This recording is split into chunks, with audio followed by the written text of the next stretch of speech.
ঝাৰু লগালে মহিলাসকলে কেতিয়াও এই তিনিটা ভুল নকৰিব। ঝাৰু লগোৱাৰ সময়ত যদি আপুনি এই তিনিটা ভুল কৰে, আপোনাৰ ঘৰত কেতিয়াও মা লক্ষ্মী নাহে। আপোনালোকে জানে ঝাৰুপাতক মা লক্ষ্মীৰ এটা ৰূপ বুলি কোৱা হয়। তেনে ক্ষেত্ৰত এই যে ঝাৰুপাত, আপুনি যদি সেই ঝাৰুপাতৰ বেয়া ব্যৱহাৰ কৰে, ঝাৰুপাত য'ত ব্যৱহাৰ কৰিব নালাগে সেই ঠাইত আপুনি ব্যৱহাৰ কৰে, আপোনাৰ ঘৰত অবভিয়াছলি বেয়া দিন আহিব।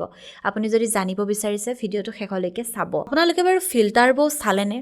যদি চোৱা নাই, এতিয়া ইউটিউবত চাৰ্চ কৰক ফিল্টাৰ বউ আছামিজ ছং আৰু আপোনালোকে গীতটি উপভোগ কৰক। ইয়াত গায়কজনে পেট বুকু দেখুৱাই যিসকল মহিলাই ৰীল বনায় তেওঁলোকক এশিকনি দিয়াৰ উদ্দেশ্যে বনাইছে। গতিকে গীতটি উপভোগ কৰক আৰু এই মহিলাসকলৰ ওপৰত আপুনিনো কি ক'ব বিচাৰে এটা মন্তব্য প্ৰকাশ কৰিব। এতিয়া আমি জানিম যে আমি ঝাৰুপাত কি কৰিব নালাগে। প্ৰথমটো, ঝাৰু কেতিয়াও আমি লঠিয়াব নালাগে বা ভৰি লগাব নালাগে। এতিয়া বহুতে হয়তো ক'ব আমিতো লঠিয়াও বুলি নলঠিয়াও, কেতিয়াবা লাগি যায়, ঝাৰুপাতত লাগি গৈছে, আপুনি ধুনীয়াকৈ ঝাৰুপাত হাতেৰে উঠাই ধুনীয়াকৈ আপুনি সেৱা এটা ল'ব, ক'ব যে মা লক্ষ্মী বেয়া নাপাব, মই জানি বুজি কৰা নাই, অজানিতেহে মোৰ ভৰিখন লাগি গৈছে। তেতিয়া হয়তো আপোনাৰ পুণ্য হ'ব। কিন্তু তাকেই নকৰি আপুনি ঝাৰুপাতত লাগিছে আৰু লেতেৰা বস্তু বুলি যদি আওকাণ কৰে, বহুত বেছি দৰিদ্ৰতা আপোনাৰ ঘৰলৈ আহিব। কাৰণ ঝাৰুপাত লেতেৰা বস্তু নহয়, মা লক্ষ্মীৰ ৰূপ। দ্বিতীয়তে হৈছে ঝাৰুপাত কেতিয়াও থিয় কৰি নাৰাখিব। এতিয়া আমাৰ বহু মানুহে নাজানে ঝাৰুপাত কেনেকৈ ৰাখিব লাগে, থিয় কৰি ৰাখি থৈ দিয়ে। আপুনি সেই ভুল নকৰিব। ঝাৰুপাত সদায় বগৰাই ধুনীয়াকৈ প্লেইনকৈ ৰাখি থৈ দিব।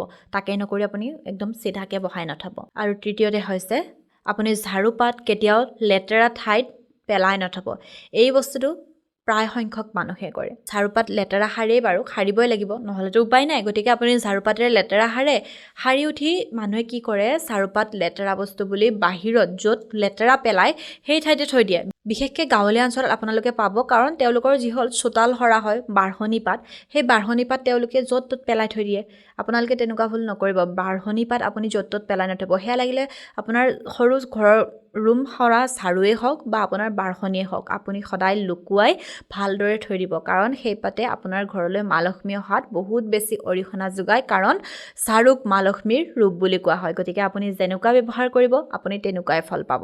গতিকে আপুনি কেতিয়াও বেয়া ব্যৱহাৰ নকৰিব।